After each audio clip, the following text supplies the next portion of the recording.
Hey everybody, it's Shannon here from houseimprovements.com, and today I want to show you how to change a circulating pump. This might be a pump that you have on a hot water hydronic heating system, that sort of thing. You might have multiple pumps on your system. I only have one, and this system here actually heats the water and glycol that basically heats my garage and my shop.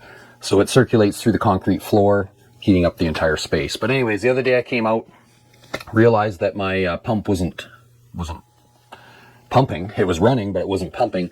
And the pump itself, when I touched it, was getting really hot. So this is the replacement pump, just so you know what I'm talking about. So it's plumbed into the plumbing from your heating source, and electrical over here as well. So basically, yeah, the pump itself was running, but it was hot, and the water lines coming and going weren't hot. The heating unit wasn't heating the water, which it should have been. If the pump's running, it's bringing in cool water. It should have been heating. So that ticked me off that something was going on. So anyways, pump was hot, running, but not pumping. So the pump must be bad. And anyways, I want to show you how to change it. So over here is the pump of my unit. We've got the water direction is this way, and that's important. If you look on your pump, it will show you which way the water needs to flow through this pump as far as orientation. So this pump is identical to the one I had. I've also got shutoffs above and below so I can isolate the pump. That's important. If you don't, then you'll have to drain your system down quite a bit. And I would recommend you put valves in at this time. In my case, I'll be able to shut off the two valves, isolate the pump, so there'll be very little material, glycol in this case, lost in my process. So, but I'm just going to turn the power back on so you can see what the pump was doing. And hopefully my controller in the garage is on. I might have to go turn that on too. Anyways.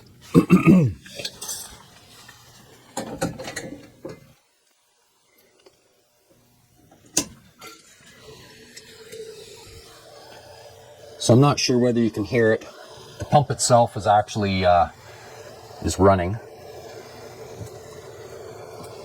and it sounds like everything's fine, but obviously something's going on inside, and it's not actually propelling enough water. Now sometimes I've seen some guys say, take and bang the pump a little bit. Sometimes that'll get them going. I didn't have any luck in that. So I've obviously got some kind of issue going on, and I'm going to change the pump, and I'm pretty sure that's going to be what the issue is. So what you're going to want to do first off is for sure turn the power off. So I'm just going to turn that off again. So there, I've killed my pump. I'm going to isolate my liquid before I forget. And I'm going to disconnect my power. So I've turned the breaker off, so there's no juice to this at all.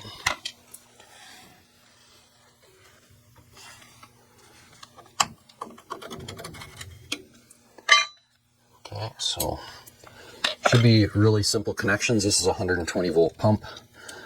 So I should just have white to white, black to black, and there should be a ground screw back in there somewhere. So I'm going to disconnect those and just get this electrical all right out of the way. So that's there. And there's my ground way back in here. I don't know which screws it attached to. Oh yeah, no, it's in there.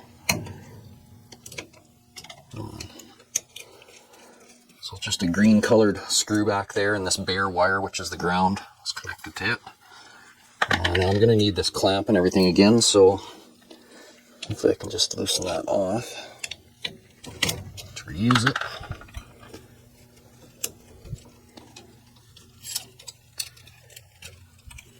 Okay, so there's just this little nut basically hooked on the bottom of here, and we'll just set that all out of the way. Okay, so now I've got the electrical disconnected. I've got my water off, my fluid off, and there's going to be two clamps basically holding it on there, And so this is one of them up here. I'm not sure if you can see the bottom one that well. But anyways, the bottom one's exactly the same. So you will lose a little bit of fluid. So just be prepared with I've got a pan under here to catch some of that. Shouldn't be a whole lot in my case, but you never know. Boy, those weren't any more than tight enough.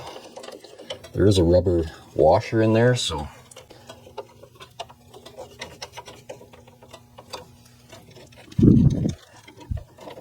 get this bolt out of the way.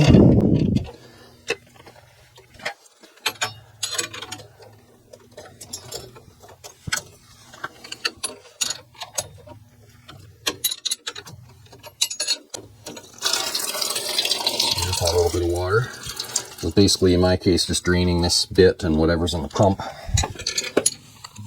It's going to be a tight spot to get into with this wrench.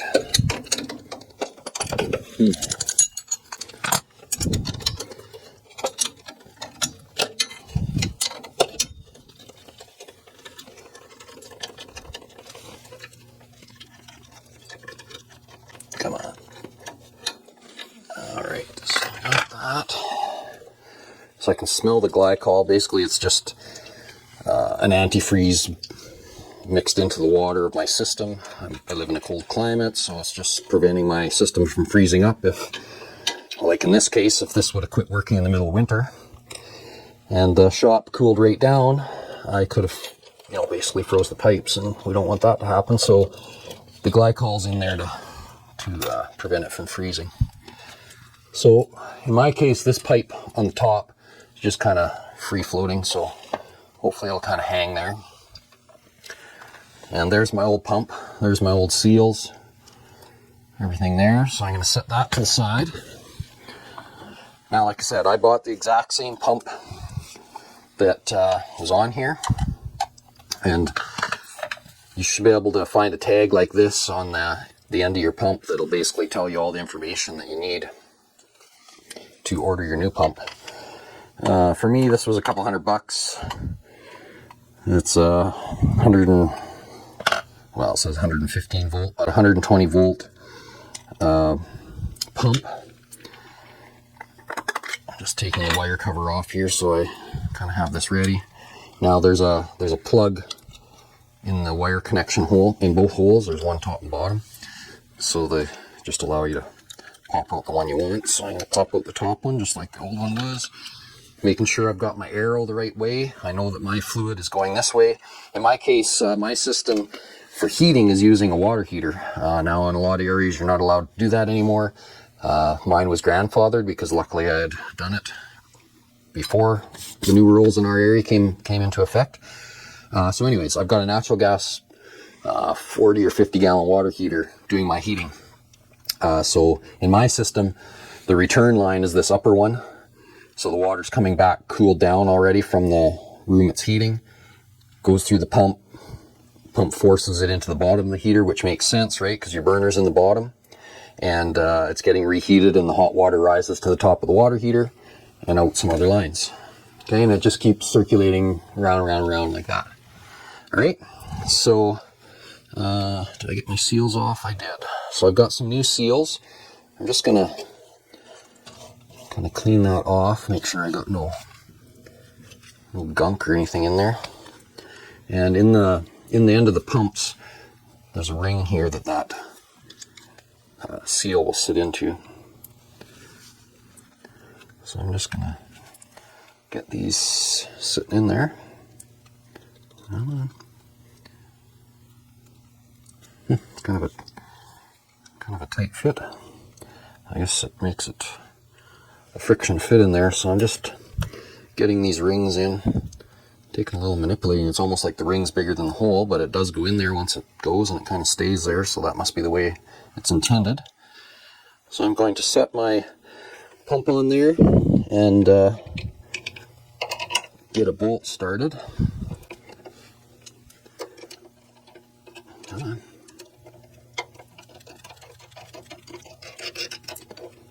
Okay, so I've got one started. Just make sure your seal doesn't move around and come out of place when you're doing this. Put once I get this bottom sitting on here and snugged up finger tight, it should hold the pump and let it sit properly. Okay, so that'll kind of hold my pump there. I can get the top flange on. Just make sure my flange is clean. Get it sitting in the right spot here.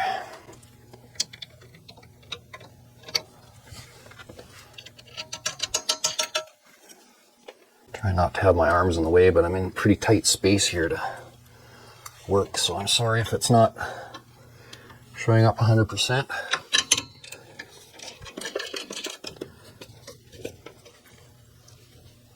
Okay, so I've got things sitting pretty good. That looks alright. I can start snugging them up.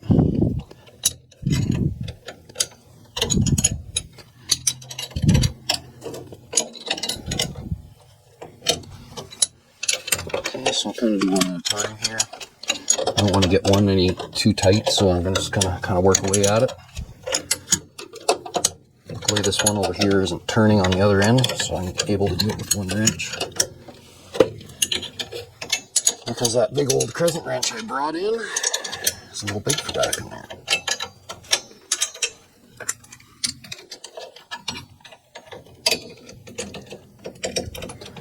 My hands are kind of slippery from the glycol. That's not helping anything.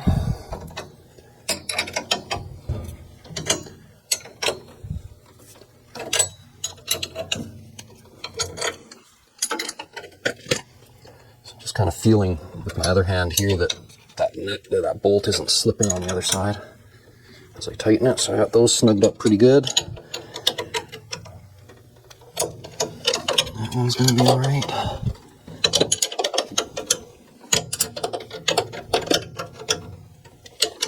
Okay, so that's those. Now for my wiring, here's my two leads for the pump. And they aren't stripped a whole terribly a lot there, so I'm going to re-strip them a little bit. Get a decent amount of wire there to work with. Come on. There. These aren't the strippers I normally would like to use, but they will work.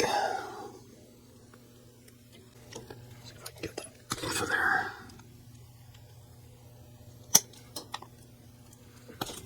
There.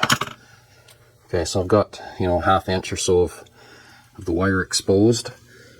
We've got the actual supply wire here. So it just goes back in the hole. That nut goes back on underneath.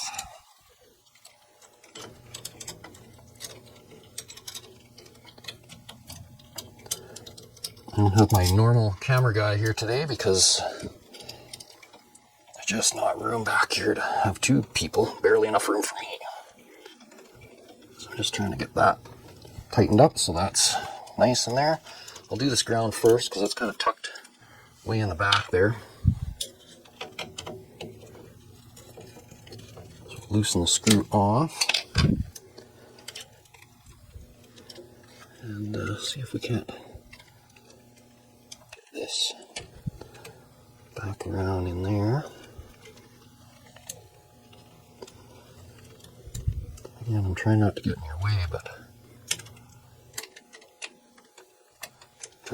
way, but still got to see what I'm doing. I wonder if I can manipulate that.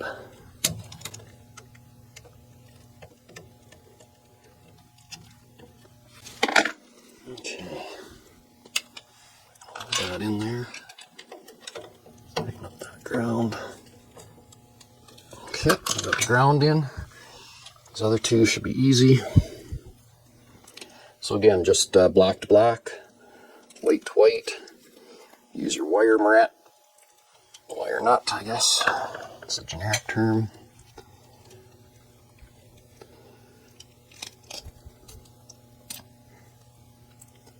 Hold your two wires against each other. Because one's braided and one's solid, I can't really pre-twist them. And then these guys can just get all tucked back in here so that the cover will fit. And the cover kind of slides on. There's a kind of a lip here, and it slides above the upper plate and below the lower plate. Get everything in there like so. Got a little screw to hold it on. Okay, so electrical's hooked up. Now we can turn our valves on, like so. And we shouldn't see any leaking for sure right off the start, but we'll just get some pressure going to it and see what happens.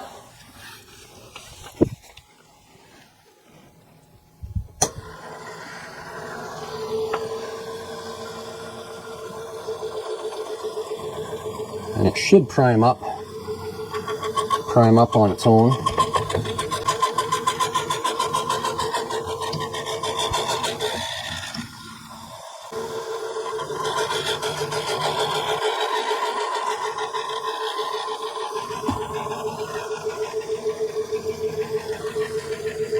Let's get some water to it. We've got no leaks going on.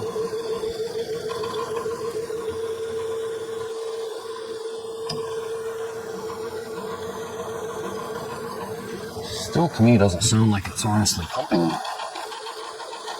Sounds a little dry. Maybe I might have to open a bleeder line here to see what's going on. So up top here, I've got a bleeder. So let's just see. Maybe we've got a bit of air going on there.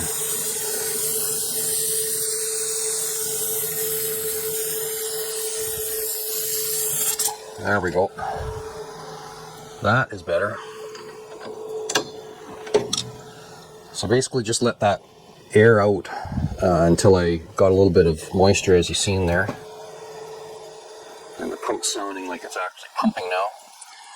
Got another bleeder over here that's actually pointed right at me.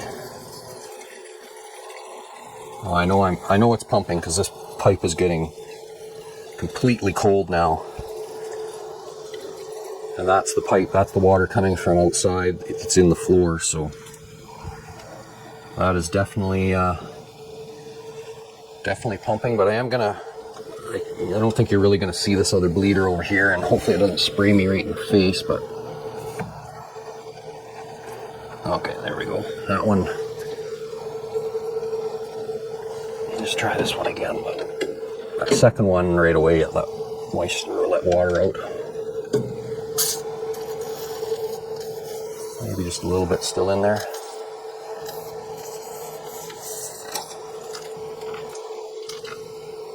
Yeah, I think we're good.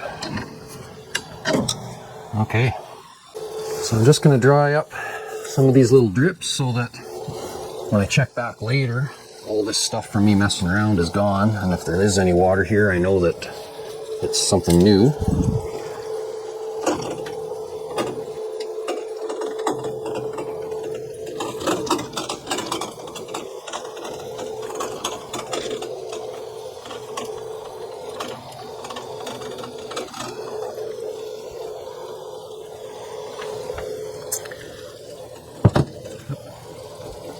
Okay, so like I said, I'm just going to dry up some of this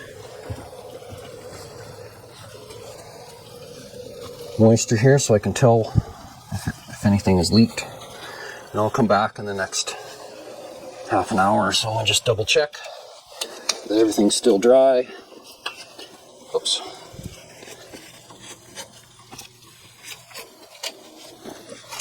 I'm just being sure I've thorough on having that dry.